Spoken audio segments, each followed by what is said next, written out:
이 문제를 최초 제기했던 전용기 의원은 자, 내란 선동 불법 행위를 그럼 방치하라는 것인가? 법률에 위배되는 악의적, 허위 사실 유포가 표현의 자유로 보호받을 수는 없다라고 얘기를 했습니다. 오늘 이건 어제 SNS에 올린 글이고요. 오늘 내용도 보면 국민의힘이 내란 선전죄 피고발인 모집하는 게 사실이냐, 불법 행위 부추기려 하는 건지 이성을 되찾아야 한다라고 얘기를 했습니다. 본인의 생각은, 본인의 의도는 그것이 아닌데 일부러 정치적으로 국민의힘이 증폭시켜서 국민들에게 사생활을 민주당이 털려고 한다라는 공포 마케팅을 하고 있다라고 지금 민주당은 보고 있는 것 같습니다. 자, 여러 가지 국방 관련해서 의혹을 많이 제기했던 민주당 박선원 의원은 오늘 이런 발언을 했습니다. 전용기 의원이 이야기한 것은 우리 일반 국민들의 표현의 자유가 아닙니다. 걸핏하면 친북이니 그러니까 때려잡아도 된다. 그런 논리가 바로 윤석열의 사고체계 아닙니까? 윤석열의 과도한 편집증적인 반국가 세력 망상증이 그대로 극히 일부 유튜버에 의해서 더 악의적으로 테러를 조장하고 그 부분에 대해서는 우리 당이 어떻게 하겠다라고 하는 것이 아니고 수사 당국이 수사해서 처리해달라, 판단해달라 하는 것입니다.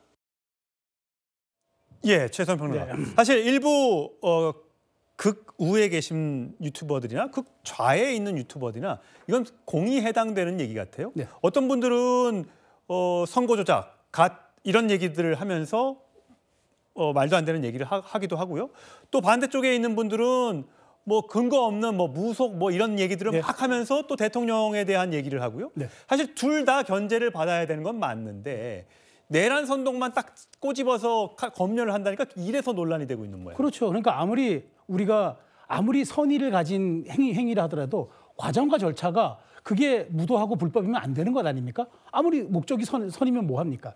자, 지금 민주당 쪽, 그러니까 진보 쪽에서는 줄리 의혹서부터 무속 논란까지 한시가 다르게 제기하고 그다음에 과거에 사실 국회의원이었던 김의겸 의원까지 합세해서 가짜 술판 논란까지 이뤄졌는데 거기에 대해서 주어진 게 있습니까? 마찬가지입니다. 지금 물론 여기에 대해서 내란에 대해서 우호적으로 생각하는 사람들도 있을 수 있고 대한민국 헌법이 표현의 자유를 규정하고 있습니다. 받아들이는 사람이 알아서 판단하면 됩니다. 최소한 우리가 그런 국민의 자정 능력과 판단해서 받아들이는 필터링 능력이 다 있습니다. 그런데 무조건 퍼나르는 것도 다 규제하고 고발하겠다? 그러면 우리 흔히 얘기하는 밭글이라는 이른바 찌라시 형태 다 단속해야죠. 자, 그러면 우리 사회가 어떻게 됩니까? 히틀러 시대로 돌아가는 겁니다. 검열 사회로 가는 거고 조금 전 정 대변인 얘기한 일종의 빅브라더가 와서 모든 게 관찰당하는 시대가 옵니다. 이게 원하는 겁니까? 그렇다 그게 아니라 그러면은 최소한 이렇게 정치적으로 이런 행위는 하는 게 아닙니다라고 얘기하는 것과 하는 사람 무조건 잡아드리겠습니다는 엄연히 다른 얘기죠. 저는 민주당이 큰 실책을 했다고 봅니다. 예. 자, 조순애 수석 대변인도 그랬어요. 윤석열 대통령도 가짜 정보와 단호한 투쟁해야 한다고 한 적이 있지 않느냐. 우리도 그 차원에서 얘기한 것이지 일반 국민들의 카톡을 뒤지겠다는 뜻은 절대 아니다라고 해명을 했습니다. 사실 요즘에 공수처가 체포영장을 제대로 집행하지 못하고 또 이상식 의원이 경찰과 내통했다는 또 의혹을 국민의힘에서 제기를 했고 또 가짜뉴스 대응과 관련해서 카톡을 검열하는 것이냐 이런 등등의 공방으로 인해서 최근에 민주당이 좀 성급한 것 아니냐, 조급한 것 아니냐라는 지적이 나오고 있습니다. 그것이 정당 지지도에 영향을 주었을까요? 정당 지지도를 한번 볼까요? 민주당의 지지율은 48%이던 것이 36으로 국민의힘은 24에서 34로 그래서 오차 범인의 접전 양상을 지금 보이고 있습니다. 사실 탄핵 직후만 하더라도 굉장히 격차가 벌어졌었는데 말이죠. 자, 대통령 탄핵에 대한 여론도 볼까요? 네, 탄핵에 찬성한다는 게 4분의 3, 75%에서 지금은 64%로 탄핵에 반대한다는 것은 21에서 32로 이렇게 좀 여론 지형이 조금 바뀌었습니다. 김진욱 전 대변인. 자, 이런 부분들이 민주당에선 이렇게 여론의 지형이 바뀐 게 가짜 정보들 때문이다라고 생각하는 겁니까? 아니면 이런 어떤 여러 가지 아까 말씀드렸던 여러 가지 있었던 그 실책들이 쌓여서 이런 결과가 나왔다고 봐야 되는 겁니까? 뭐 여론의 지형 변화에 대해서 우리가 다 어떤 것이 한 가지가 영향을 줬다라고 단언하기는 되게 어렵습니다. 그러나 지금 이 상황 속에서 한 가지 제가 말씀을 드리고 싶은 부분은 이 지금 보수 정당이라고 하는 국민의힘의 지지율이 올라가고 있고 또 대통령에 대한 탄핵에 대한 부분들의 변화가 있다고 해서 이것을 마치 지금 국민의힘이 12.3 비상계엄에 대한 사후 승인을 받은 것처럼 오독하고 있어서는 안 될 것이다라는 말씀을 드리고 싶은 거예요. 좀 전에 이 카톡 검열이라는 표현을 쓰셨습니다. 이 검열이라는 표현이 자체가 일단 잘못된 것이다라는 말씀을 드리고 싶고 특히 정광재 대변인께서 국민의힘의 대변인이신데 전용기 의원이 지금 법안을 마치 제출하신 것처럼 말씀하신 것도 좀 잘못됐다라는 부분은 분명히 지적을 좀 드리고 싶습니다. 이렇게 국민의힘에서 지금 민주당이 어떤 한 가지 어떤 사안에 대해서 계속해서 말씀들을 너무나 과도하게 평가하고 그것을 정치 공세로 활용하는 부분들 이런 부분들은 저는 굉장히 문제가 있다고 생각합니다. 실제 문제를 제기해야 하는 부분은 어느 부분이냐 하면 12.3 비상계엄의 포고령 제1호에 보면 제3항에 이런 부분이 있잖아요. 모든 언론과 출판은 계엄사의 통제를 받는다. 이런 것들에 대한 비판이 국민의힘에서 단 한 번이라도 나온 적이 있습니까? 그리고 얼마 전에 김민전 의원이 국회의 그 기자회견장에 백골단이라고 소위 불리우던 사람들을 세워서 기자회견까지 하신 적이 있습니다. 지금 국민의힘에서 12.3 비상계엄이 잘못됐다고 얘기한 것은 그저 국민들에게 듣기 좋은 소리를 하신 겁니까? 지금 12.3 비상계엄이 위헌적이고 위법적이었다라는 부분에 대해서 여전히 잘못됐다고 평가하시는 게 맞는지 이 부분부터 국민들 앞에서 다시 한번 솔직하게 말씀을 하셔야 될 것 같아요.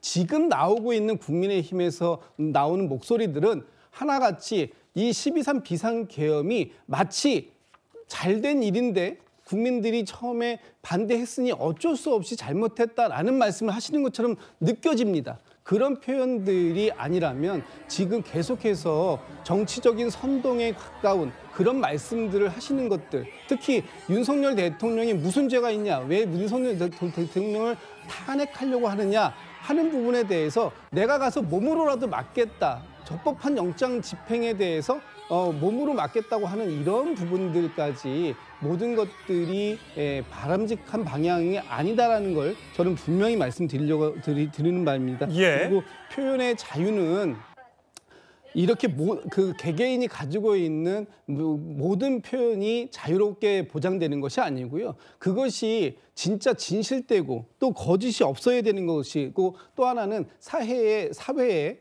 해악을 끼치지 않는 범위 내에서 보장되어야 되는 것이지 만약에 그것이 정말로 반대의 역효과를 내는 것이라면 보장해야 되는가 하는 부분에 대해서 저는 정말로 다시 한번 국민의힘에서도 고민해 보시길 바란다 이런 충고의 말씀드리고 싶습니다. 정광재 대변인. 사실 그 가짜 뉴스를 어떻게 검열할 것인가와 관련한 논의를 할 때 한번 돌아보십시오. 가짜 뉴스의 최대 수혜자가 그동안 우리 사회의 어느 진영이었던가. 예를 들어서 광우병, 천안함, 세월호 이런 음모론을 정말 조직적으로 퍼뜨려서 당시의 집권 세력에게 정치적 타격을 주려고 했고 그런 것들이 바로 가짜 뉴스에서 비롯됐다는 점은 부인할 수 없을 겁니다. 제가 말씀드렸던 건 입법권의 남용을 통해서 행정부까지 민주당이 장악했을 때 우리 사회가 어떻게 변할 수 있는가에 대한 경계심 차원에서 말씀드린 거고요. 최근에 여론과 관련해서 우리 당은 오독하지 않습니다. 얼마 전에 조정훈 전략기획특위위원장이 이런 얘기를 했습니다. 반사 이익 성격이 강하지 우리 당이 잘했기 때문에 우리 당을 지지하는 사람들이 늘었다고 생각하지 않는다. 그 반사 이익이라는 거 어떤 측면이겠습니까? 민주당이 계엄과 탄핵 과정에서 일방적인 폭주를 하고 있기 때문에 그에 따른 반작용이 지금 우리 사회에 나타나고 있는 것 아니겠습니까? 민주당 내부에서도 이런 것들에 대한 냉철한 반성이 있는 것으로 전 알고 있습니다. 최근에 여론과 관련해서 우리 당이 특별히 무엇을 잘했다라고 생각하지는 않지만 적어도 민주당이 이렇게 국정에 대한 책임감 없이 일방적으로 몰아채우고 있는 것에 대한 반감은 분명하게 우리 사회에 나타나고 있다. 이렇게 해석하고 있습니다. 예, 송치인 부의장, 예. 조국 혁신당 하나 얘기해 볼까 하는데 오늘 기자회견에서 이렇게 얘기했더군요. 소비 심리가 너무 위축이 됐다. 장사도 안 되고 돈 쓸 돈은 없고 공휴일은 늘었는데 뭐 어떻게 돈을 쓰라는 거냐라고 하면서 1인당 20-30만 원 규모의 이 돈을 좀 정부에서 주자라고 하면서 그 이름을 내란 회복 지원금이라고 했습니다. 이 정부가 추경을 편성해야 될 부분인데 이런 제목을 달면 편성이 되겠습니까?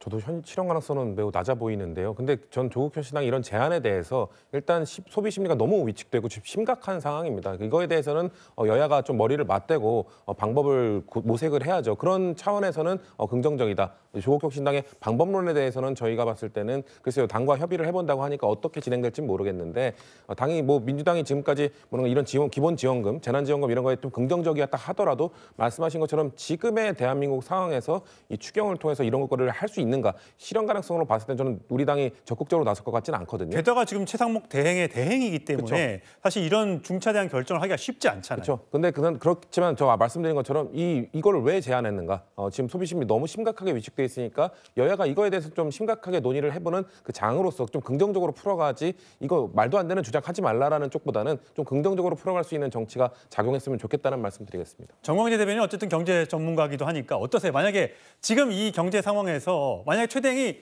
승인을 할 수 있다면 줘야 되는 겁니까? 최건환 대행이 저보다 훨씬 더 뛰어난 경제 전문가인데 예. 어떻게 조국 혁신당에서 지금 얘기하고 있는 내란 회복 지원금이라는 걸 줄 수 있겠습니까? 그리고 이것은 국회 논의 과정에서도 민주당도 절대 동의하기 어려울 겁니다. 이렇게 과한 정책을 통해서 그 국민의 마음을 살 수 있겠다고 생각하는 것 자체가 민심을 오독하고 있는 것이라고 생각하고요. 예. 지난번 총선 과정에서 내수 회복 지원금 이때도 여러 의견들이 있었습니다. 예. 실제로 당시의 여론을 보면 돈 준다고 무조건 우리 국민들이 좋아했던 거 아니거든요. 이런 경제적 상황들을 이용해서 특히 또 이 계엄 사태라는 것들을 정치적으로 이용해서 조국 혁신당이 자신의 당의 선명성을 더 강화하려고 하는 것 같지만 그게 현실적으로 이루어질 가능성은 제로에 가깝습니다. 예, 알겠습니다.